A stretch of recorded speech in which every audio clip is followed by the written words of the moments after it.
La pluie battait contre les vitraux sombres de l'église, créant une mélodie mélancolique qui résonnait dans le silence solennel. Les funérailles de Lars, le père d'Ingrid et mari d'Astrid, se déroulaient dans une ambiance morose. Astrid, une femme aux traits durs et au regard glacial, se tenait droite près du cercueil, sa main gantée reposant légèrement sur le bois verni. À ses côtés, Ingrid, une jeune fille muette au regard doux mais empreint de tristesse, observait la scène avec des yeux pleins de larmes. L'enterrement se termina sans éclat. Les quelques proches présents offrirent leurs condoléances avant de s'éloigner sous la pluie battante. Astrid, sans une larme, se tourna vers Ingrid et lui dit d'une voix dure. « Ingrid, allons-y. Je veux te montrer quelque chose. » Ingrid, habituée aux ordres sans appel de sa belle-mère, hocha timidement la tête et suivit Astrid jusqu'à la voiture. Le trajet se fit en silence, seulement interrompu par le bruit régulier des essuie-glaces. Ingrid regardait par la fenêtre, observant les paysages défiler sous la pluie, ignorant totalement où sa belle-mère l'emmenait. Après 1 heure de route, la voiture s'engagea sur un chemin de terre boueux, s'enfonçant de plus en plus dans une zone marécageuse et isolée. Astrid gara la voiture brusquement et descendit, ordonnant à Ingrid de la suivre.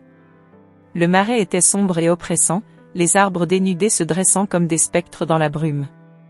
Ingrid frissonna, un sentiment de malaise s'emparant d'elle.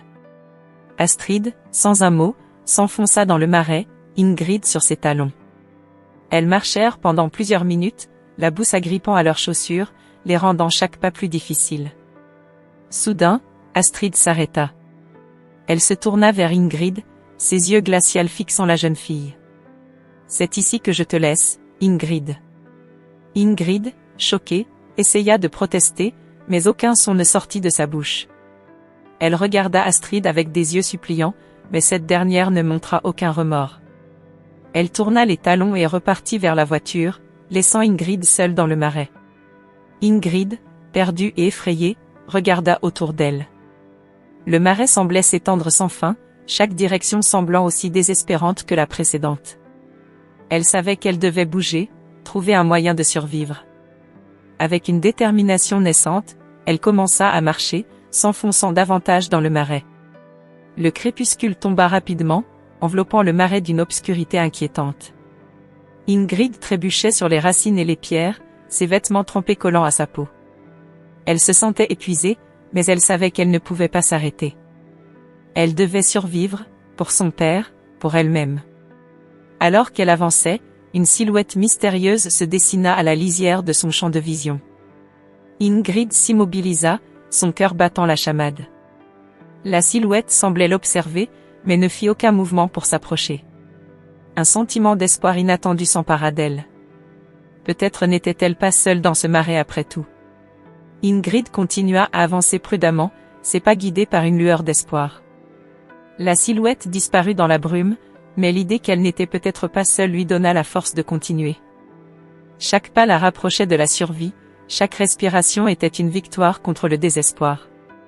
Le marais, bien que hostile, devint pour Ingrid un symbole de résilience. Elle savait que son parcours serait difficile, mais la jeune fille douce et résiliente qu'elle était trouva en elle une force insoupçonnée. Pour son père, pour elle-même, elle survivrait. Ingrid, affamée et épuisée, erre dans le marais sombre et humide, cherchant désespérément un abri. Ses vêtements sont déchirés, ses pieds nus sont couverts de boue, et son visage est marqué par la fatigue et la peur. Après des heures de marche, elle aperçoit une petite cabane en bois, partiellement cachée par la végétation dense. Son cœur bat plus vite à l'idée d'un refuge possible. Avec précaution, elle s'approche de la cabane, jetant des regards furtifs autour d'elle pour s'assurer qu'elle n'est pas suivie. En ouvrant la porte grinçante, Ingrid découvre un intérieur modeste mais accueillant. Des toiles d'araignée pendent au coin du plafond, et une fine couche de poussière recouvre les surfaces. Pourtant, elle remarque des provisions de base, des boîtes de conserve, des bouteilles d'eau, et quelques outils rudimentaires laissés par d'anciens occupants. Un sentiment de soulagement l'envahit. Elle prend une boîte de conserve et l'ouvre avec difficulté, savourant chaque bouchée comme si c'était un festin royal. Les jours passent, et Ingrid commence à s'adapter à son nouvel environnement. Elle utilise les outils trouvés dans la cabane pour aménager son espace de vie et améliorer son confort. Malgré son mutisme, elle développe une forme de communication avec la nature qui l'entoure. Les oiseaux, les écureuils et même les grenouilles semblent comprendre ses gestes et ses intentions. Un soir, alors qu'elle est assise à l'extérieur de la cabane, un petit renard s'approche d'elle avec curiosité. Ingrid tend doucement la main, et le renard renifle avant de s'éloigner prudemment. Pendant ce temps, Astrid retourne à sa vie de luxe, convaincue qu'Ingrid a disparu pour toujours. Elle passe ses journées dans son manoir somptueux, entourée de domestiques attentifs et de richesses. Mais malgré le confort matériel, son esprit reste tourmenté par des souvenirs fugaces et des cauchemars récurrents. Elle se persuade que tout cela finira par s'estomper. Un jour, alors qu'Ingrid s'aventure plus profondément dans le marais à la recherche de nourriture, elle tombe sur un homme mystérieux. Grand et robuste, avec une barbe épaisse et des yeux perçants, il la regarde en silence. Ingrid, d'abord effrayée, sent quelque chose de familier et rassurant dans son regard. L'homme s'approche lentement et pose un panier rempli de nourriture et de vêtements propres devant elle. « Qui es-tu » aurait-elle voulu demander, mais les mots restent prisonniers dans sa gorge. L'homme semble comprendre son silence et murmure doucement « Je m'appelle Bjorn ». Puis, sans un mot de plus, il disparaît dans les ombres du marais, laissant Ingrid perplexe mais reconnaissante. Les jours suivants, Bjorn revient régulièrement. Toujours silencieux, il apporte des provisions et observe Ingrid de loin, veillant à ce qu'elle ne manque de rien. Ingrid commence à attendre ses visites, se sentant de moins en moins seule. Elle essaie de communiquer avec lui par des gestes et des expressions faciales, et bien que Bjorn ne parle pas beaucoup, une compréhension tacite s'installe entre eux. Un soir, alors que le crépuscule enveloppe le marais, Ingrid rassemble son courage et s'approche de Bjorn. Elle lui tend une fleur sauvage en signe de gratitude. Bjorn accepte la fleur avec un sourire rare mais sincère. « Tu es forte, Ingrid, » dit-il doucement. « Tu survivras. » Ingrid, touchée par ces paroles, sent une lueur d'espoir s'allumer en elle. Elle sait que, malgré les épreuves, elle n'est pas seule. Le marais, autrefois effrayant et hostile, devient peu à peu un lieu de résilience et de renaissance pour elle. Avec Bjorn à ses côtés, elle commence à croire en un avenir meilleur, loin de la cruauté d'Astrid et des ténèbres du passé. Bjorn commença à enseigner à Ingrid des techniques de survie avancées. Chaque matin, il venait à la cabane avec de nouveaux outils et des connaissances à partager. Ingrid, bien qu'encore méfiante au début, se montrait de plus en plus attentive et curieuse. Leur relation se développait lentement, basée sur la confiance et l'entraide. « Regarde, Ingrid, » dit Bjorn un jour en lui montrant comment fabriquer un piège à lapin. « C'est important de connaître ces techniques si tu veux survivre ici. » Ingrid observait attentivement chaque mouvement, puis essayait de reproduire ce qu'il lui montrait. Elle apprenait vite, et Bjorn ne pouvait s'empêcher d'admirer sa détermination et sa résilience. Malgré son silence, Ingrid communiquait par des gestes et des expressions faciales, rendant leur interaction fluide et naturelle. Pendant ce temps, loin dans sa luxueuse maison, Astrid commençait à recevoir des lettres anonymes menaçantes. Ces lettres étaient toujours écrites de manière énigmatique, mais le message était clair. Quelqu'un savait ce qu'elle avait fait à Ingrid. Astrid les lisait avec une colère croissante, mais aussi avec une peur sourde. Qui pouvait bien être derrière ces menaces ? Qui ose me menacer ? Se demandait-elle à haute voix en jetant la dernière lettre sur la table. Ingrid est censée être morte. De retour dans le marais, Ingrid fit une découverte surprenante dans la cabane. En fouillant dans un coin poussiéreux, elle trouva un vieux journal caché sous une planche du sol. Curieuse, elle s'assit pour le lire. Les pages jaunies révélaient des secrets sur sa véritable famille et les origines de Bjorn. Elle apprit que Bjorn n'était pas un simple étranger venu l'aider par hasard, mais qu'il avait un lien profond avec son père, Lars. Bjorn, en voyant Ingrid avec le journal, comprit qu'il était temps de révéler la vérité. « Ingrid, commença-t-il doucement, il est temps que tu saches qui je suis réellement. Je suis le frère aîné de Lars, ton père. J'ai juré de te protéger après sa mort. » Ingrid le regarda avec des yeux écarquillés, pleines de questions, mais aussi de gratitude. Elle se rapprocha de Bjorn, et une amitié profonde se développa entre eux, transformant Bjorn en une figure paternelle protectrice pour Ingrid. Pendant ce temps, Astrid, de plus en plus perturbée par les lettres anonymes, décida de retourner dans le marais pour vérifier si Ingrid était vraiment morte. Elle ne pouvait plus supporter l'incertitude et la peur constante. « Je dois en avoir le cœur net », se dit-elle en enfourchant sa voiture. « Je dois voir de mes propres yeux. » Quand Astrid arriva dans le marais, elle commença à chercher des traces d'Ingrid. Chaque pas qu'elle faisait semblait la rapprocher de son passé cruel. Mais au lieu de trouver Ingrid, elle ne découvrit que des indices mystérieux laissés par Björn, comme des pièges rudimentaires et des signaux discrets. Ingrid et Björn, ayant découvert qu'Astrid était dans le marais, élaborèrent un plan pour l'affronter. Ils savaient que c'était l'occasion de mettre fin à la tyrannie d'Astrid une fois pour toutes. « Nous devons la faire revivre ses actions », dit Björn fermement. « Elle doit comprendre la douleur qu'elle a causée. » Astrid, piégée par les indices laissés par Björn, se retrouva à revivre ses actions cruelles. Chaque piège et chaque signal la forçait à se rappeler de ce qu'elle avait fait à Ingrid. Finalement, Ingrid, maintenant plus forte et résiliente, fit face à Astrid dans une confrontation émotionnelle. Elle utilisa son langage des signes pour exprimer sa douleur et sa détermination. Astrid, choquée par la transformation d'Ingrid, ne pouvait que regarder avec stupeur. Björn, se tenant à côté d'Ingrid, révéla sa véritable identité à Astrid. « Je suis le frère aîné de Lars », dit-il avec une voix autoritaire. « Et je ne laisserai plus jamais personne faire du mal à Ingrid. » Astrid, confrontée à la réalité de ses actions et à la force d'Ingrid et Björn, comprit enfin qu'elle ne pourrait plus échapper à son passé. Astrid arriva dans le marais avec une détermination froide et calculatrice. Elle portait une veste imperméable sombre et des bottes robustes, prête à affronter l'environnement hostile. Les arbres tordus et les eaux stagnantes semblaient conspirer pour la rendre mal à l'aise, mais elle n'y prêta pas attention. « Je dois trouver des preuves de la disparition d'Ingrid », se murmura-t-elle en avançant prudemment. Au même moment, dans une clairière isolée, Ingrid et Björn surveillaient les mouvements d'Astrid.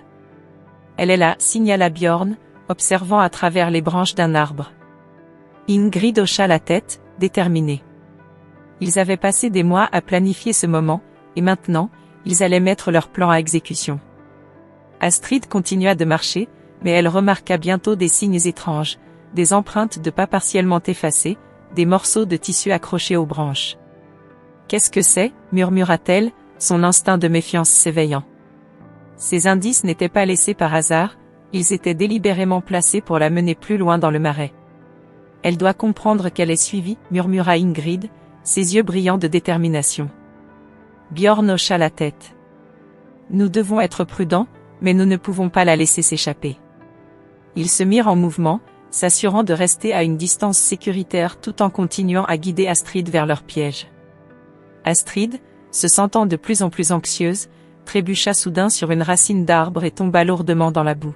« Merde » jura-t-elle en se relevant, ses mains tremblant de rage. Elle regarda autour d'elle, désorientée. Puis, elle vit quelque chose qui la fit frissonner, une petite croix en bois, plantée dans le sol, marquée du nom Ingrid. « Non, ce n'est pas possible » murmura-t-elle, son cœur battant la chamade. Ingrid, cachée derrière un buisson, observa la réaction d'Astrid avec une satisfaction silencieuse. « Elle commence à comprendre » pensa-t-elle. Björn posa une main rassurante sur l'épaule d'Ingrid. « Le moment est venu. Allons-y. » Astrid, toujours sous le choc de la découverte de la croix, sentit une présence derrière elle. Elle se retourna brusquement et vit Ingrid, debout, plus forte et résolue que jamais. « Ingrid » balbutia-t-elle, incapable de cacher sa surprise et sa peur. Ingrid ne répondit pas, mais ses yeux parlaient d'une détermination inébranlable. Björn émergea de l'ombre, son visage durci par la colère. « Astrid, tu as fait souffrir Ingrid suffisamment longtemps. Il est temps de payer pour tes crimes. » Astrid recula, réalisant soudainement qui était cet homme. « Björn. »« Le frère de Lars » murmura-t-elle, sa voix tremblant. « Oui » répondit Björn avec une froideur glaciale. « Je suis ici pour protéger Ingrid, et pour te faire face à tes actions. » Astrid tenta de se défendre. « Je ne voulais pas, c'était une erreur. » Mais ces mots sonnaient creux, même à ses propres oreilles. Ingrid fit un pas en avant, ses yeux brillants de larmes non versées. Elle sortit le journal qu'elle avait trouvé dans la cabane et le tendit à Astrid. « Lis-le, dit Bjorn. Tu comprendras les véritables conséquences de tes actes. » Astrid prit le journal avec des mains tremblantes et commença à lire. À chaque page tournée, son visage se décomposait davantage. Les secrets de sa cruauté, les mensonges qu'elle avait tissés, tout était exposé. « Je suis désolée, murmura-t-elle enfin, les larmes coulant sur ses joues. Mais il était trop tard pour les excuses. Ingrid et Bjorn étaient prêts à aller jusqu'au bout. Ils avaient rassemblé des preuves, et maintenant, il était temps de les utiliser pour mettre un terme à la tyrannie d'Astrid. Ingrid fit un dernier regard à Astrid, puis se tourna vers Bjorn.